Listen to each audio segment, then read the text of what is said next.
ሰላም እንዴት ናችሁ?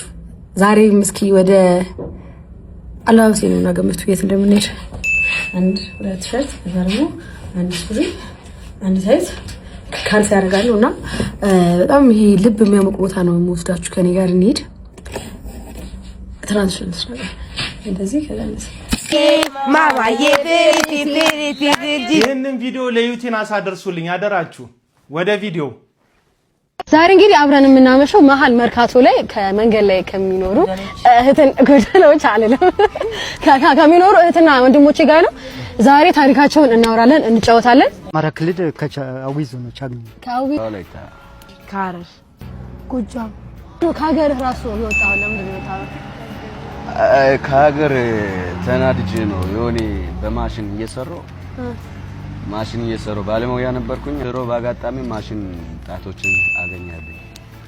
ይሄን ጣት ወይኔ ላኢላሃ ኢላላህ ገብርኤል በጣም ነው የምወደው። ገብርኤልዬ አንተ ከጉድ ከዚህ ጉድ አውጣኝ። ገብርኤል ደግሞ ጠባቂ ነው። ከዛ ድንጋይ መጣና ድንጋይ ጫነብኝ። ጥልቅዬ ድንጋይ ራሴን ሳትኩ። ማን እንደደፈረኝ ምን እንደሆንኩኝ አላውቅም። ግን ሰባት ናቸው ምናምን በቁጥር ግን ለይቻቸዋለሁ። ትስሉብኝ አይቻለሁ። ያንን ሁሉ አልፌ ደግሞ ጩቤ እዚህ ጋር አለብኝ ምልክት። ካጠገባችን ያለች ልጅ ደፈራት። ምንም አላወራንም። የ8 ዓመት 9 ዓመት ልጅ ናት። 3 ሆኖ ነበር እነሱን ያገኛቸው እዚህ መርካቶ ውስጥ ነበር። ስትወልጂ ማን ነው ያራስሽ? የታረስሽ የተወለድሽ? የወለድኩት ዘውዲቱ ነው። የሆነ ጊዜ ጓደኛዬ ነበረች፣ ግን እኔ አልታረስኩም። በ11ኛ ቀን ለምን ወጥቻለሁ። ምክንያቱም ቤት ውስጥ የሚበላ ምንም ነገር ያልጋም ይከፍል ይሰጣል።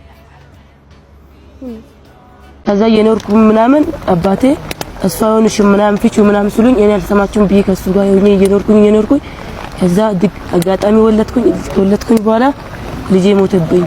ልጄ ከሞተ በኋላ እሱ ተቶኝ ሄደ ማለት ነው አክም ቤት ወደ ምናበራበትና ወደ መንገላበት ቦታ ይሄን ቪዲዮ ስመለከት የምንገፋፋበትና እርስ በርሳችን የምንጠላላበት ብሔራችን ቋንቋችን የምንለው ነገር ችግርና መከራ ሲመጣብን እኛን መሬትና ጎዳና ላይ ከመጣን ሊመለስና ሊያተርፈን የማይችል ነገር እንደሆነ ነው የተረዳሁት። በዚህ ቪዲዮ ላይ እንደተመለከታችሁት እኚህ ጎዳና ላይ የወደቁ ወንድሞቻችን ከተለያየ ክልልና ቦታ የመጡ የተለያየ ቋንቋ ተናጋሪ ቢሆኑ ግን ችግር ማንነታቸውን ሳይለይ እነሱን የጣለበት ቦታ ላይ እንዴት ተፋቅረው እንደሚኖሩ ስናይ አለን ብለን የምንኩራራ ሰዎች አለን ብለን በተማመንበት ነገር እርስ በርሳችን እንዴት ደግሞ እየተገፋፋን እንደሆነ የሚያሳይ ሕያው ምስክር የሆነ ቪዲዮ ነው ብዬ አስባለሁ። ደግሞ ወደ ዩቲናስ ስመለስ ብዙ ቲክቶካውያን ቅንጦቶቻቸውንና ምቾቶቻቸውን ለማህበረሰቡ በቪዲዮ እያሳዩ እንቁልልጬ በሚሉበት በዚህ ሰዓት ላይ አንቺ ግን ታችኛውን ማህበረሰብ እንደ ማህበረሰብ ደግሞ እኛ የዘነጋናቸውን መዘንጋት ብቻ አይደለም ከህይወታችን ምዕራፍ ገንጥለንና ቀደን ያወጣናቸውን እኚህን ጎዳና ላይ ያሉ ወንድሞቻችንን ያሰብሽበትና አብረሻቸው ልትሆኚ ያሳይሽበትን መንገድ ሳላደንቅ አላልፍም። ተጽዕኖ ፈጣሪ የሆናችሁ ቲክቶካውያን ቅንጦቶቻችሁና ምቾቶቻችሁን ብቻ እያሳያችሁ እንቁልልጬ ከምትሉን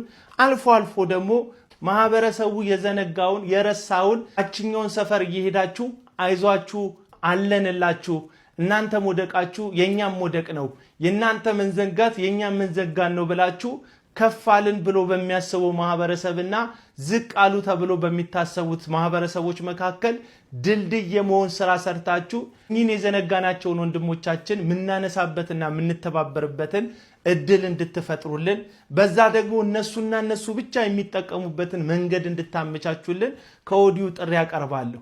ዩቲናስ ግን ይታደሉታል እንጂ አይታገሉትም እንዲባል እንደዚህ ያለ መልካም ልብ ስለፈጠረልሽ እግዚአብሔርን ስላንቺ አመሰግናለሁ። በዚህ ማንነት በዚህ ርህራሄ በዚህ በጎነት እንድትቀጥይ እንድትበረታቺ ይህንን ቪዲዮ መስራት ፈልጌያለሁ። ሌሎቻችሁም በዚህ በጎነት የምትታወቁ በበጎነታችሁ በጎነት እንድትቀጥሉ በመልካምነታችሁ መልካምነትን እንድትቀጥሉ አበረታታለሁ። ቅንጦታችሁን ብቻ የምታሳዩን ደግሞ ታችኛውን ሰፈር ካላሰባችሁ እላይ ተሰቅሎ ሁሉ ጊዜ መኖር የለምና የሚያነሳችሁ አብሯችሁ የሚቆመው ታችኛው ማህበረሰብ ነውና አጥብቃችሁ ላይ መንጠልጠል ትታችሁ ከታችኛው ማህበረሰብ ጋር አብራችሁ እንድትቆሙ ጥሬን አስተላልፋለሁ። ድሮ አዲስ አበባ ውስጥ ወሎ ሰፈር የተባለ አካባቢ ላይ ወደ ሩዋንዳ የሚወስደው መንገድ ላይ ትልቅዬ ቆርቆሮ ነገር የሆነን መንደር ሸፍኖት ይታይ ነበር። ቆርቆሮ በቀለም ያጌጠ ነው፣ የተዋበ ነው። ነገር ግን እዛ አካባቢ አስፋልት ዳር ላይ የቆመው እንዳይታይ የሚፈለግ ሰፈር ስለነበረ ሰፈሩን ለመደበቅ ነው እንጂ ራሱን ችሎ ውበት እንዲሰጥ ታስቦ አልነበረም ሰፈሩ ላይ የቆመው ያ ቆርቆሮ። አሁንም በዚህ ዘመን ላይ እንደዛ ይመስለኛል። ትልቅዬ የማህበረሰብ ቆርቆሮች በተለይ ደግሞ በሶሻል ሚዲያ ላይ ውበትን ጥሩን ብቻ በማሳየት ግን እነዛ የደበቅናቸው ማህበረሰቦችን ለመከለል ሆን ተብሎ ታስቦ የሚሰራ ስራ ስላለ እነዛን ሰዎች እየለወጥን ውበቱን ከውጭም ከውስጥም እንድናደርገው እንደ ማህበረሰብ እንደ ሀገር ጥሪ ያስተላልፋለሁ። ዩቲናስ በርችልኝ። እግዚአብሔር ካንቺ ጋር ይሁን።